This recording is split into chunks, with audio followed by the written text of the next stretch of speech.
All right, once the final PDF sewing patterns were sent back to me via email, I then started with the next step. And for me, that was making sure I include the supply list for the individuals who will be testing my sewing pattern. So the way I like to think about it is like packing for a trip. You want to make sure that they're not missing anything when making your garment.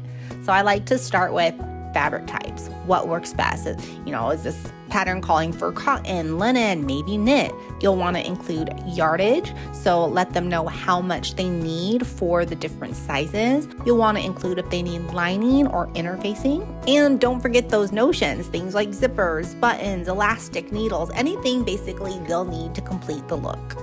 Next, you need to give them a clear size chart. So be clear about bust, waist, and hip measurements, and maybe even inseam or arm length if it applies. And of course, you can include writing the actual instructions.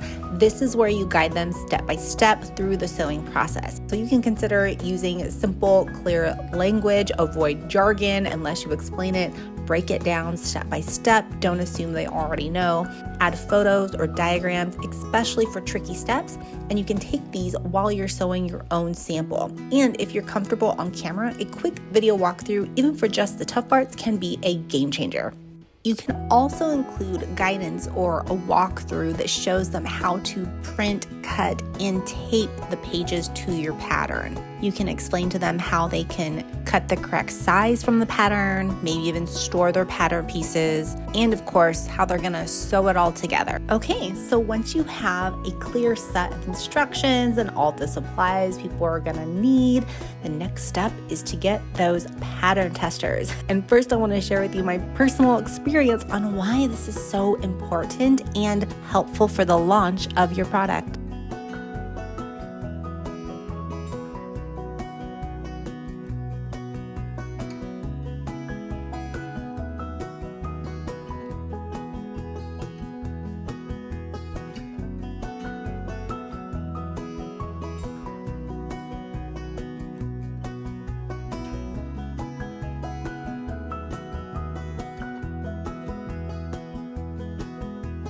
As someone who has purchased a PDF sewing pattern, I think I can tell when someone did not test a particular garment, and I'll tell you why. So I did purchase a PDF sewing pattern. It was very beginner friendly. When I went to go sew the actual garment, the arm sleeve was like right here, and that's okay. I mean, it was an easy fix. I had to add like 4 or 5 inches onto the arm length, and then the bodice was super short. So you can tell that she probably was her own tester, which is fine. It's not like a make or break, but I think that it could be helpful to consider when you are going to make your patterns, because now I really don't purchase from that particular designer because I have the impression her clothing or her designs are really using kind of her body as the foundation or the base for the designs, if that makes sense. So anyways, that's why getting tester feedback can be helpful.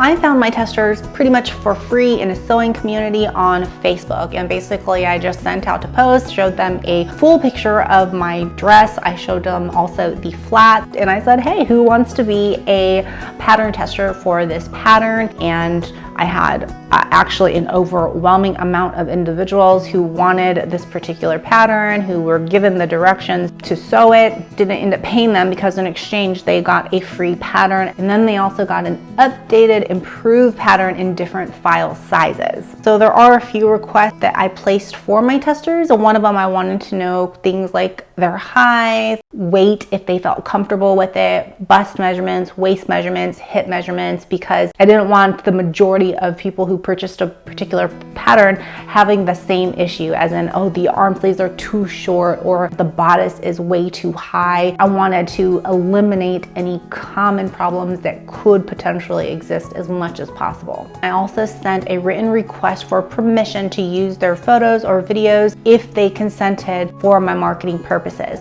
Now here's a bonus tip to make money before you even launch, and that is to create the hype before you even sell or maybe even create the product. One way you can do this is, let's say you have your sewing pattern company name, you want to put a hashtag, and if these sewing pattern testers, they like it, if they feel good in it, they can take their pictures, they can take their photos. Basically, they are generating content for your behalf and they are putting the hashtag of your sewing company there, either in Instagram or on YouTube or whatever social media platforms they're using.